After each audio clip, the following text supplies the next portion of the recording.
On that grey Brookhaven morning, the sun seemed reluctant to penetrate the Reed's ancient windows, casting a cold, dull glow over the hardwood floors, as if even light avoided lingering there for long. The smell of fresh coffee mingled with the aroma of old paint, and the air carried a strange sense of presence, something invisible, yet attentive. Martha Reed moved silently around the kitchen, her gestures automatic, as she tried to ignore the unease that had been growing since dawn. The kettle hissed, the clock ticked heavily, and in the living room, the sound of her son's breathing was the only living sound in the house. Noah, just 10 years old, stood motionless before an old painting he'd inherited from his grandmother. A faded painting depicting a grey, formless landscape, as if the artist had tried to hide something beneath the layers of paint. The boy's dark, deep-set eyes were fixed on the frame, and his body seemed gripped by an unnatural rigidity. Martha called to him, first, softly, then more firmly, but he didn't respond. He merely raised his arm slowly and said in a distant, almost broken voice, "There's someone in there, Mom." The sentence fell through the air like a forbidden echo. The teapot stopped hissing, and even the clock seemed to hesitate between 1 second and the next. Martha stepped forward, and for an instant she swore she saw the painting pulse, a slight wavering in the painting, as if something were trying to emerge from the other side.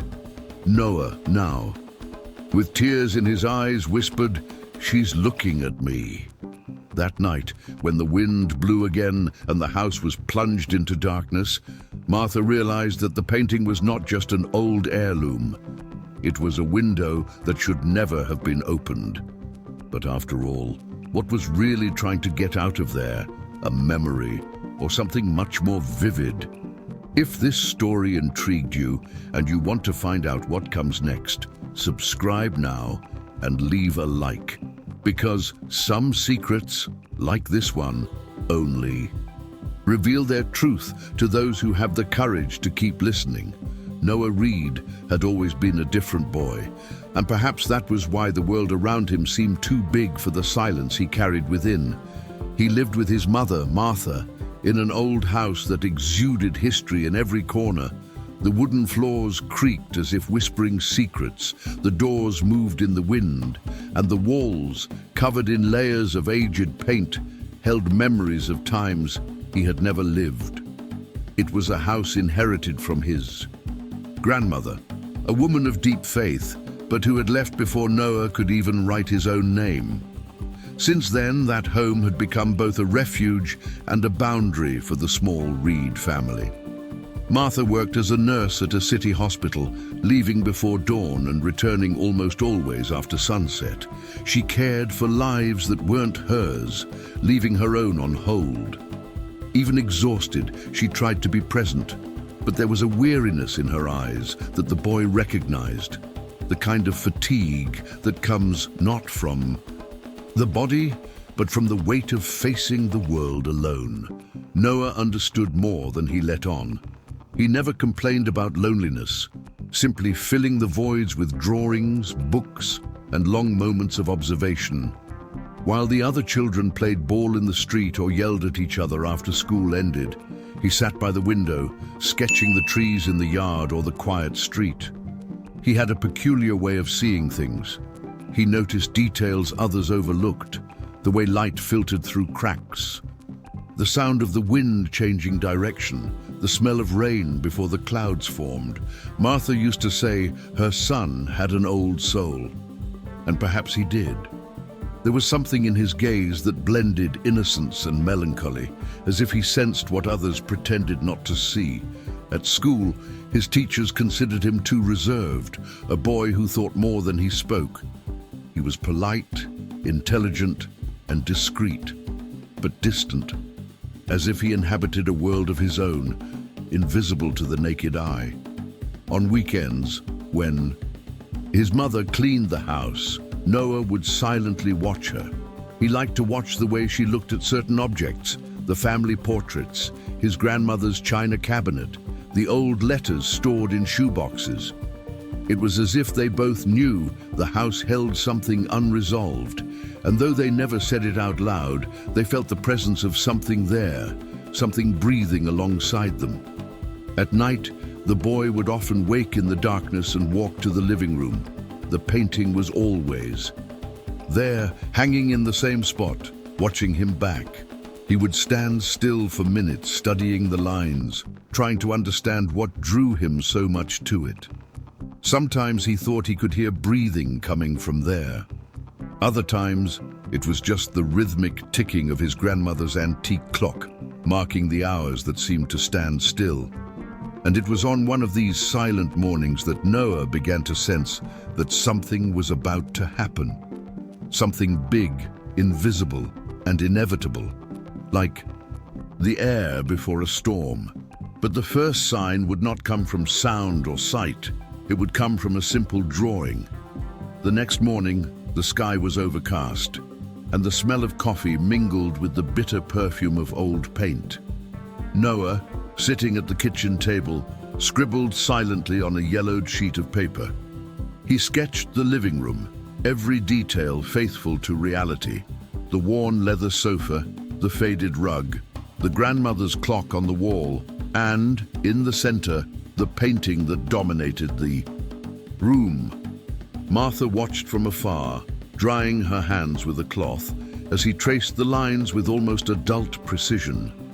There was something hypnotic about that repeated gesture, as if the boy reproduced more than he saw, as if he drew what he felt. When he finished, he pushed the paper toward his mother. She leaned in, smiling tenderly, but the smile faded as soon as her eyes fell on the central detail of the drawing. Behind the painting, Noah had drawn a safe, a dark iron rectangle with a padlock in the center and a small crack in the top corner. Martha frowned in confusion. "Why did you put that there, Noah?" he asked, trying to sound light. He looked up calmly and answered as if saying something obvious. "Because it's there, Mom." There was an awkward silence. She smiled hesitantly, shaking her head as if dismissive. She chalked it up to her son's overactive imagination and carefully folded the drawing.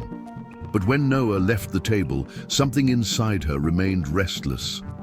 The memory of his gaze, steady, serene, and yet distant, remained in her mind. That night, while preparing dinner, Martha heard a noise coming from the living room. The sound was faint, like a faint metallic tapping, as if something had moved behind the wall. She stopped for a moment, held her breath, and listened again. Nothing. The silence was absolute. She returned to the stove, trying to dispel the feeling that something was watching her. That same morning, Noah woke suddenly, his heart racing. The wind was beating against the windows, but the noise was coming from elsewhere, from the living room. He got up and walked barefoot toward it.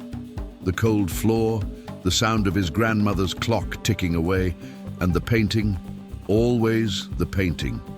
The light from the street lamp filtered through the curtains and illuminated the painting enough to reveal something strange. A thin crack had appeared in the wall, just above the frame. Noah approached hesitantly and touched the outline of the crack. The wall seemed to pulse beneath his fingers, warm and alive. A shiver ran through him. Suddenly, a low, almost imperceptible sound echoed behind the painting. 3 sharp, spaced knocks, as if someone were knocking on the other side.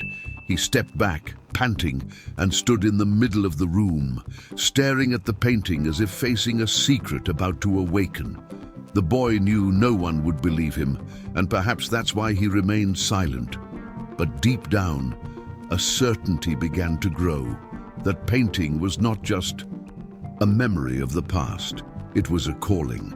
And when he tried to share what he had seen, the silence of the world began to become his greatest enemy. The next morning, the sun had barely risen when Noah sat at the table for breakfast, his gaze distant, his mind still riveted on the previous night. Martha noticed her son's haggard expression, but assumed it was simply fatigue. She tried to make conversation, asking about school, his friends, his drawing lessons, but he remained silent, slowly swirling. the spoon in his glass of milk, as if each movement served to organize the thoughts that tormented him. After a few seconds of silence, he looked up and said with unusual firmness for his age that there was something wrong with the painting in the living room. Something alive, something calling to him. His mother, surprised, let out a nervous laugh, trying to ease the tension in that statement. She said it must be just his imagination, perhaps a dream, or a reflection of light. But Noah's expression remained serious, and it was in that moment that she realized he truly believed what he said. Later at school, the boy decided to tell his teacher about the knocking he'd heard, the crack in the wall, and the feeling the painting was hiding something. The concerned teacher listened patiently, but the compassionate look she gave him at the end betrayed that she didn't believe him either. She asked him to draw what he was describing, perhaps to better understand what was going on in his mind. Noah did so, and when he finished, he handed in the drawing with the same serene expression as someone handing in indisputable proof. The teacher discreetly put the paper away, and at the end of the day wrote a report asking the principal to speak with his mother. In it, she mentioned the boy's excessive imagination and isolated behavior. When Martha received the call from school, she felt the weight of something she couldn't name. Her heart sank as she realized Noah's words were beginning to draw attention in a way she didn't want. At home, she tried to talk to him, but he remained silent, as if tired of not being heard. He said only once, in a low voice, that the painting wasn't just a painting, and that they were trying to talk to him. Those words echoed in Martha's mind throughout the night, fueling the fear that her son was sinking into some kind of delirium. That early morning, while the house slept, Noah got up and walked into the living room. Moonlight filtered through the curtains, casting shadows that moved across the walls. He approached the painting and stood there, motionless, observing it as if facing a riddle begging to be solved. He felt the heat coming from the wall again and heard very close by muffled breathing. He took a step back, his heart racing, and looked around, certain someone was there. But all he found was silence, a silence so dense it seemed he could hear his own thoughts. The next morning he decided to say nothing more. His attempts to warn had turned into laughter and worry, and now all that remained was the certainty that he was alone in facing this secret. He knew something terrible was hidden behind that painting, and if no one believed him, perhaps it was time to find out for himself. And it was precisely loneliness, not fear, that pushed him into the abyss of discovery that would change everything. Silence became Noah's most faithful companion. It was a silence that didn't weigh him down, but breathed with him, accompanying him down every hallway, as if the house itself observed his measured steps. From that morning on, something inside him changed. He no longer drew as he used to. Now he recorded details, traces of the wall, small cracks that would previously have gone unnoticed. The boy, who had previously dreamed of invented worlds, began to see his own home as a field of mystery.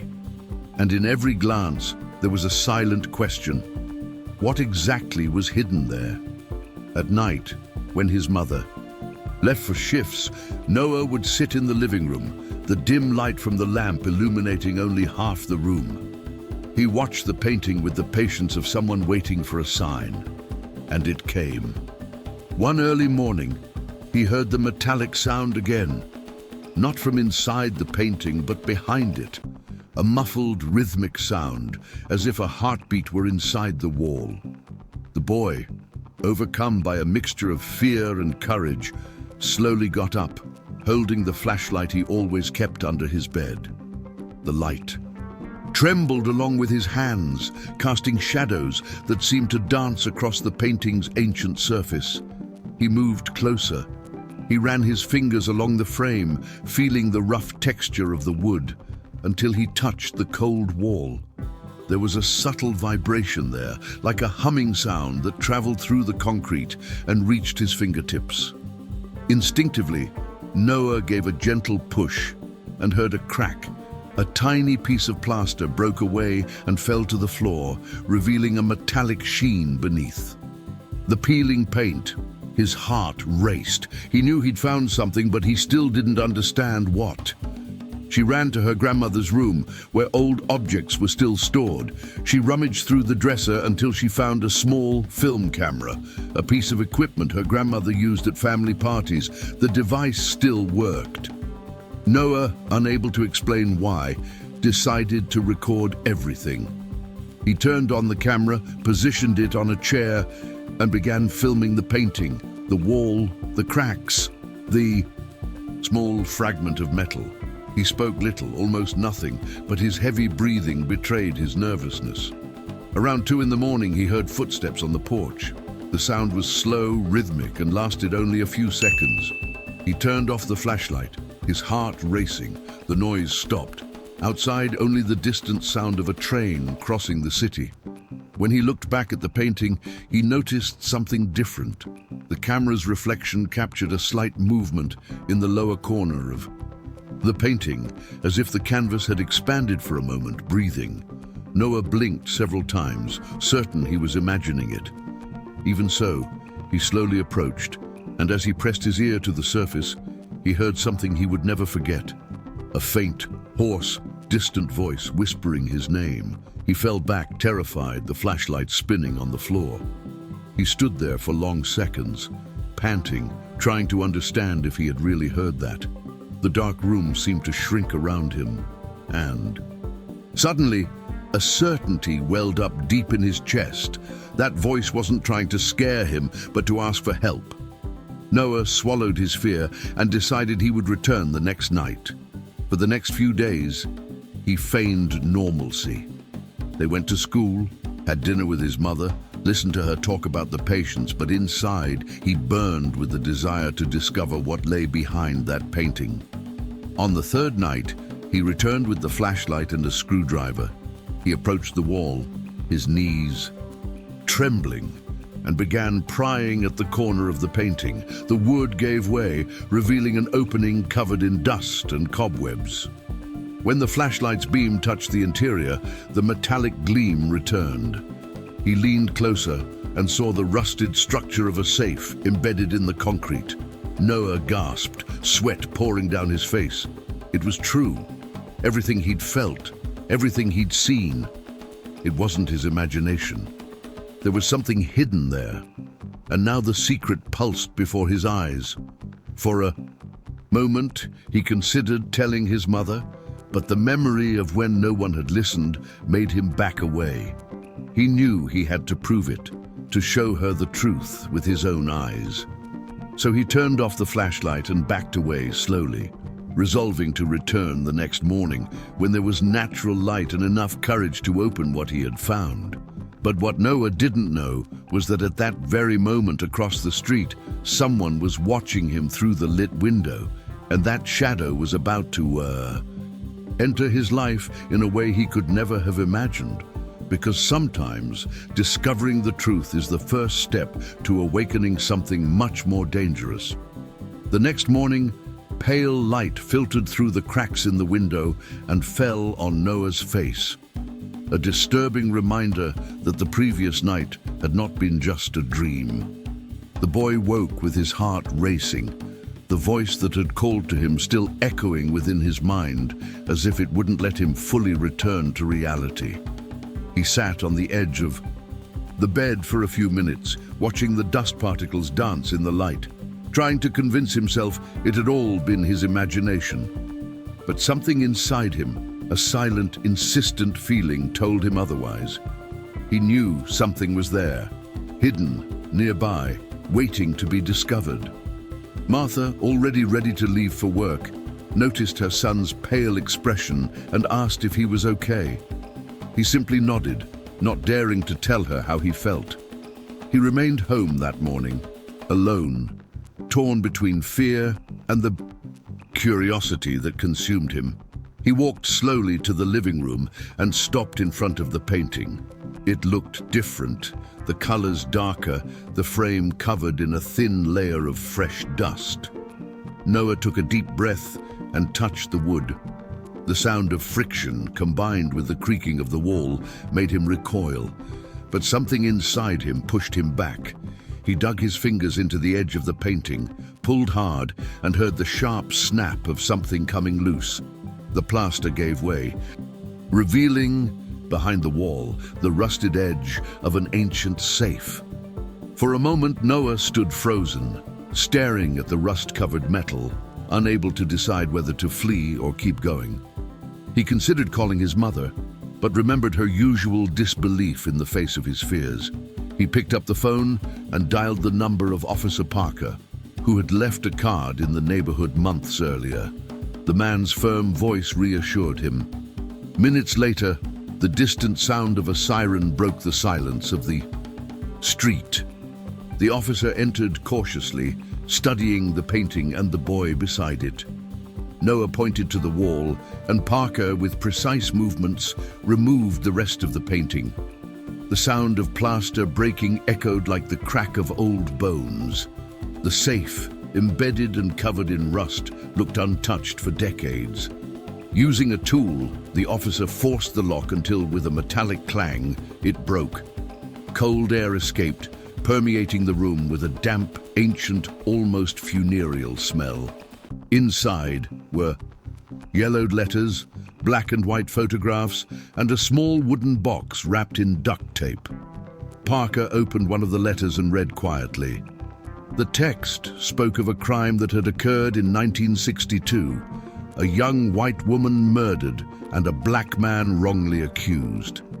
Among the papers, an unfinished confession revealed the name of the real culprit, Richard Coleman, the house's former owner. Martha arrived shortly after, startled to see the police car parked in front of the house.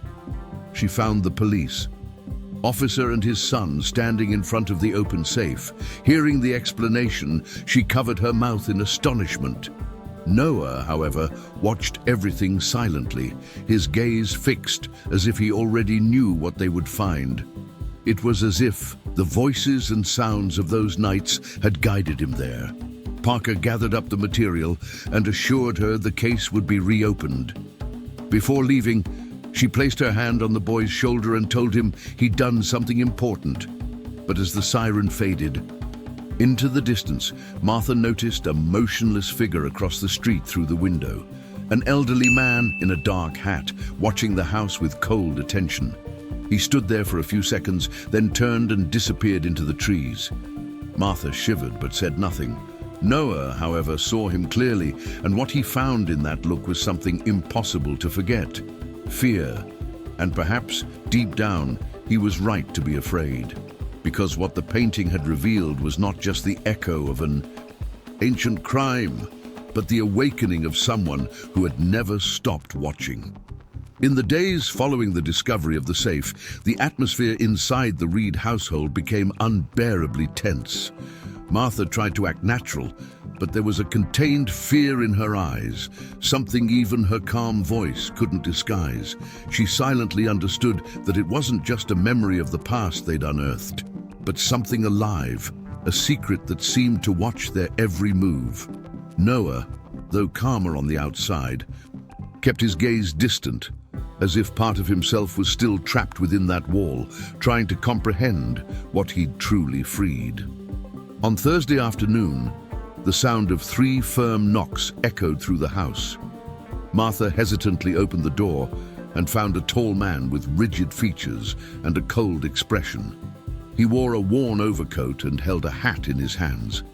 He introduced himself as Harold Coleman, grandson of Richard Coleman, the previous owner of the house.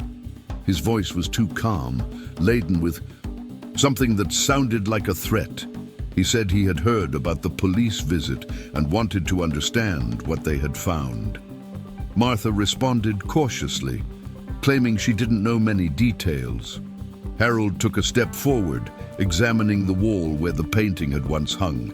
His gaze scrutinized every crack, every fragment, as if measuring how much of the secret still remained hidden. "Not every truth needs to be revealed," he murmured, before looking at Noah, who was watching him from the hallway. The boy felt a shiver. He recognized that voice. It was the same one that had called to him during the night. That morning, Noah couldn't sleep. Through the window, he saw a figure standing across the street, motionless beneath the unlit streetlight. When he blinked, it was gone.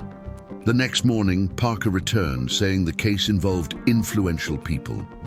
A few hours later, Martha found an envelope pushed under the door. Inside, a note. "Stop now. What has been hidden must remain." Hidden. And Noah, reading those words, understood that the danger had never been in the past. He was still alive, and he was still watching. That night seemed longer than any other. A thick silence enveloped the house, broken only by the creaking of ancient woodwork and the sound of wind scraping against the windows. Noah lay awake, lying on his side, his eyes fixed on the ceiling, his heart pounding with a restlessness that prevented him from closing his eyes.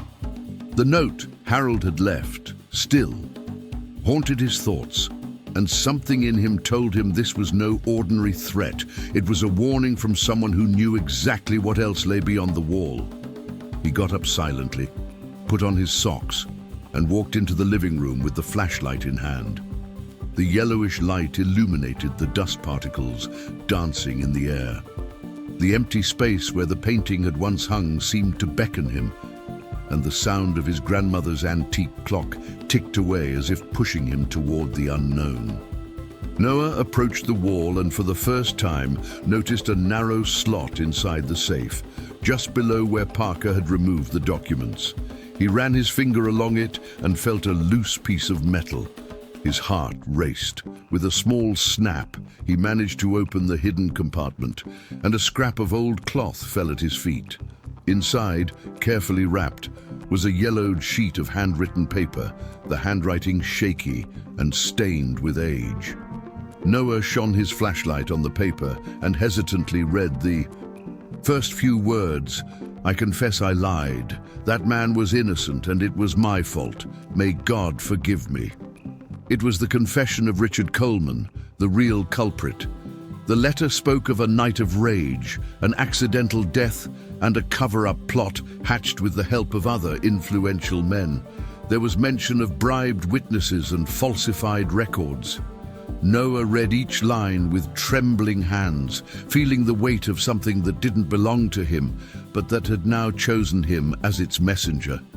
Suddenly a sound came from outside, a creak, footsteps. He turned off the flashlight, holding his breath.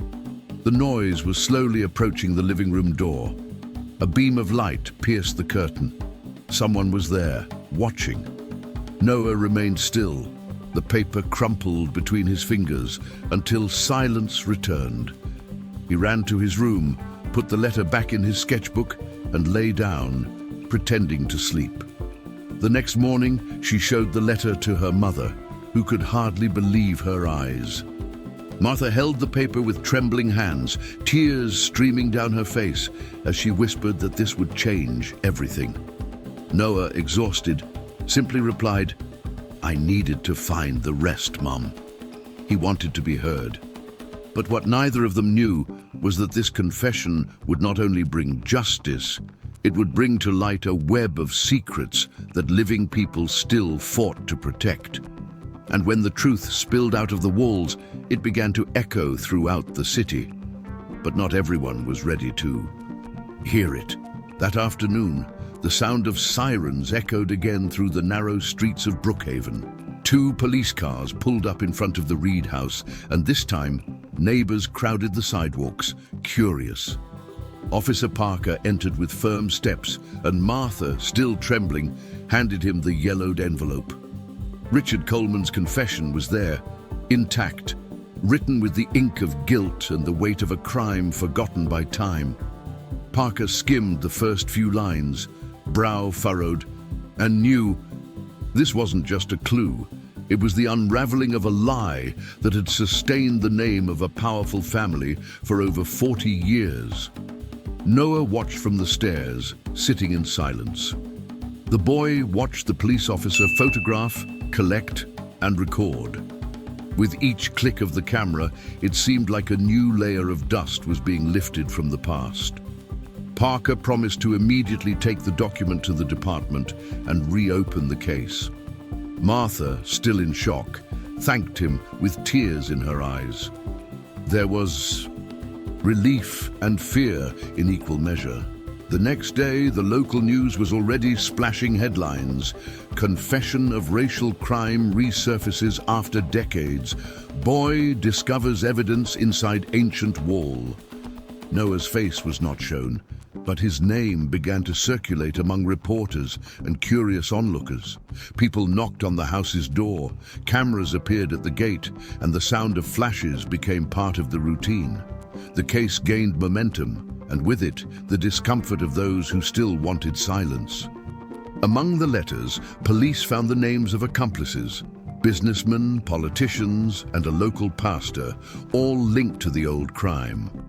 The echo of the truth spread through Atlanta like a cold winter wind, and each new name revealed made more people fear what would come next.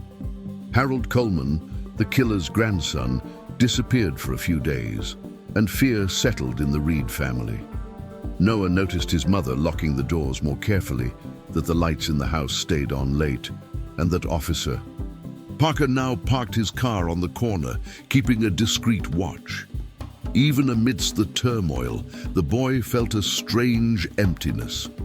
It was as if, by releasing the truth, he had awakened something that should never have been disturbed. At school, his classmates looked at him with both admiration and suspicion. Some called him the ghost boy. Others merely whispered his name as if he had touched something forbidden. Noah, however, knew that the real ghost wasn't in the walls. It was in the consciousness of the living. But what he didn't yet know was that among the papers handed over to the police was something no one had noticed. A second envelope, sealed with the name M. Coleman, written in faded ink. Inside was a rusty key and an address in shaky handwriting. And that key, silent and forgotten, was about to lead Noah to the last and most dangerous chapter of this story. The moment when the truth would cease to be mere revelation and become confrontation. Noah Reed's name began to circulate. Discreetly but inevitably, journalists, investigators, and curious onlookers tried to discover the boy who uncovered the city's most disturbing crime. And although Parker insisted on keeping him out of the news, the truth had a curious way of escaping, just like the secret Noah had unleashed. Martha, fearing for her son's safety, requested time off from the hospital and began avoiding all contact with strangers. The curtains in the house remained closed, and the phone rang incessantly. Each call carried the same invasive tone of curious voices, ruthless questions, and promises of fame that sounded more like traps. But Noah, unlike his mother, showed no fear, only a kind of serenity that was too mature for his age. He spent his afternoons sitting on the couch, leafing through the sketchbook where he'd kept notes on everything he'd experienced. On the pages were scribbles of the painting, the crack, the safe, the shadows on the wall. It was as if he were trying to understand the story. Backward, retracing the path to the moment it all began. Parker visited him from time to time, always with that look of mixed admiration and concern. He told him the case was progressing, that the evidence had been authenticated, and that thanks to what Noah had discovered, an innocent man would finally be recognized as the victim of an injustice. On one of these visits, Parker bent down, looked the boy in the eye, and whispered that he had been the true hero of the story. Noah remained silent, staring at the ground, and simply replied, "I didn't want to be a hero. I just wanted the whispering to stop." The words hung in the air, and the police officer was at a loss for words. Martha, watching from the kitchen, discreetly wiped away a tear. The pain her son carried was too deep to measure, and at the same time, it was she who now felt the presence of that silence. An emptiness mingled with the sound of footsteps that no longer came from upstairs, but from memory. Over time, the activity in front of the house subsided, the cameras moved away, and the case was absorbed into the news in a cold, bureaucratic manner.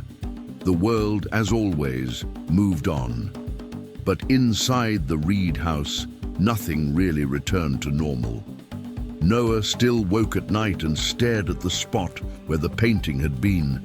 Some days he smelled the faint scent of old paint, and others he heard, far away, the sound of breathing. That particular night, he sat on the living room floor and opened his notebook again. There was one last blank page. He picked up his pencil and began sketching a new painting, a window, a deserted street, and in the center, a rusty key on a table. He couldn't explain why, but he sensed that this drawing wasn't just a memory, it was an omen. Because sometimes, when we believe we have closed a story, fate just turns the page to show what was still hidden around the edges. Time began to pass differently inside the Reed household. The days no longer felt like days, but rather like echoes of something that had happened and continued to reverberate, even when no one spoke of it anymore. Noah grew up silently, as if carrying within him the living memory of what he had set free. He observed the world with a kind of quiet maturity, a mixture of weariness and understanding that few children could bear. The neighborhood changed too. The neighbors, once indifferent, now greeted Martha with looks that mixed respect and guilt, as if each gesture attempted to repair the weight of an injustice that everyone had in some way allowed. Richard Coleman's confession echoed throughout Atlanta. The case was reviewed, the innocent man's name was cleared, and his family, who for years had lived in the shadows, could finally bury their past with dignity. Still, delayed justice didn't bring peace. It brought reflection. Churches, newspapers, and radio programs discussed the themes of collective guilt, the dormant truth, and the unlikely courage of a child who dared to hear what no one else wanted to hear. Noah became a symbol, albeit anonymous, of something greater, the voice of those who are ignored, living proof that truth, no matter how buried, always finds a way to emerge, even if it has to speak through a boy. Martha, for her part, began to understand that what her son carried was not just sensitivity, but a kind of connection to the invisible, something between the spiritual and the human, between the world of the living and what remains of the dead. Some nights, when sleep eluded her, she would sit beside Noah's bed and watch him sleep. Sometimes the boy would murmur names, dates, disjointed words. Other times his face would contort into dreams that seemed more like memories than fantasies.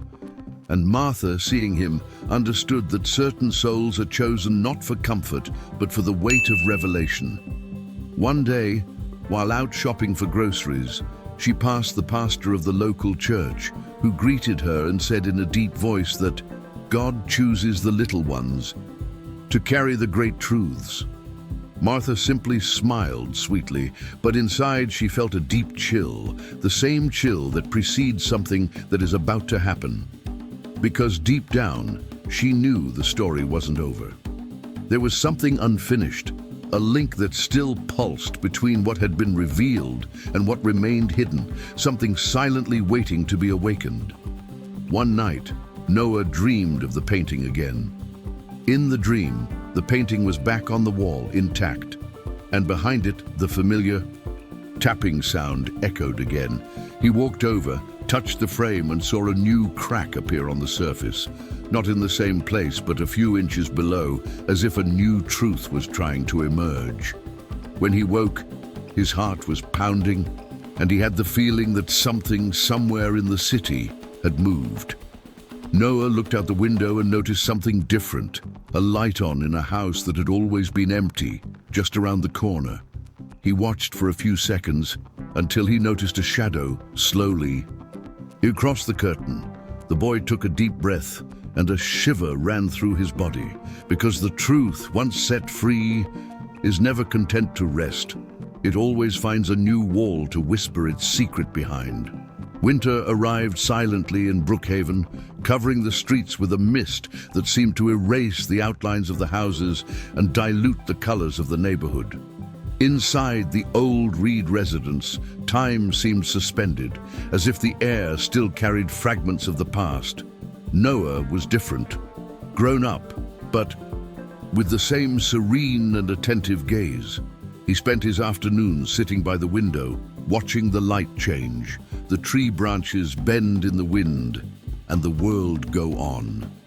Sometimes Martha would observe him from afar and see in that tranquil expression something that blended peace and melancholy, as if the boy had lived longer than his actual years. One afternoon he went up to the attic, a place he had avoided since the story broke. The smell of aged wood and dust filled the air. Amidst old boxes and forgotten souvenirs, he found an easel covered by a sheet. When he removed it, his heart raced. It was the painting, the same one that had been removed months earlier, carefully stored by the police and then returned to the family. The painting, now without its supporting wall, seemed harmless, just an image faded by time and oblivion. Even so, Noah stood there staring at it, as if rediscovering an old enemy who no longer frightens him, but who still harbors questions. As the minutes passed, a strange sensation washed over him, not fear, but a presence. The painting remained still, yet it seemed to be watching him.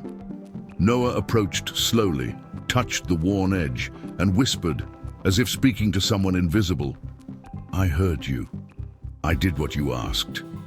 The wind blew through the attic cracks, rattling the windows and flickering the light for a brief moment. When she returned, the painting looked the same, but something had changed. A small line at the bottom, a new detail that hadn't been there before. Noah squinted and realized with amazement that the line formed the outline of a door. He swallowed and backed away slowly. He couldn't tell if it was his imagination, a trick of the light, or a new call from somewhere that defied time. She remained silent, as if guarding a sacred secret, and descended the stairs, feeling the cold spread through her feet. As he walked out of the house, he looked up at the misty sky and felt something inside him whisper that it wasn't over yet. Because when truth finds a messenger, it never speaks just once. Sometimes it waits patiently until someone is ready to hear it again. If you believe that some truths lie dormant in the walls, waiting only for a pure heart to awaken them, subscribe to the channel, because the next story will make you question what silence is and what it's called.